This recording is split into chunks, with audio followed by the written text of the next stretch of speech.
ସୁଭଦ୍ରା ମିଳିବ ଏଇ ଯେଉଁ ମୁଁ କହିଥିଲି 2-3 ଦିନ କାଲି ବି ସିଏମ୍ କହିଥିଲେ ପାଖାପାଖି 18 ତାରିଖ ଭିତରେ ହିଁ ମିଳିବ।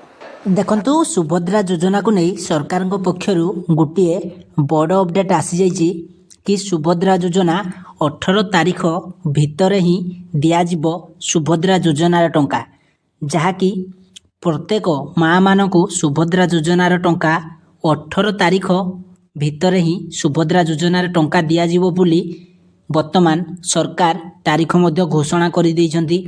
କିନ୍ତୁ ଆପଣମାନେ ମୋର ପରବର୍ତ୍ତୀ ଭିଡ଼ିଓରେ ଦେଖିଥିବେ ମୁଁ କହିଥିଲି କ'ଣ 17 ତାରିଖ ପାଖାପାଖି ହିଁ ମିଳିପାରେ ସୁଭଦ୍ରା ଯୋଜନା ଟଙ୍କା। ଦେଖନ୍ତୁ 17 ତାରିଖ ଶନିବାର ଆସୁଛି, 18 ତାରିଖ ରବିବାର ଆସୁଛି, ସେଥିପାଇଁ 15, 16, 17 ଏଇ 3 ଦିନ ଭିତରେ ହିଁ ମିଳିପାରେ ସୁଭଦ୍ରା ଯୋଜନା ଟଙ୍କା, ଯାହାକି 18 ତାରିଖ ଭିତରେ, ତାମାନେ 18 ତାରିଖ ଏଇ ଯେଉଁ ଗ୍ୟାପ୍ ରହିଲା ଏଇ ଭିତରେ ହିଁ ସୁଭଦ୍ରା ଯୋଜନା ଟଙ୍କା ଦିଆଯିବ।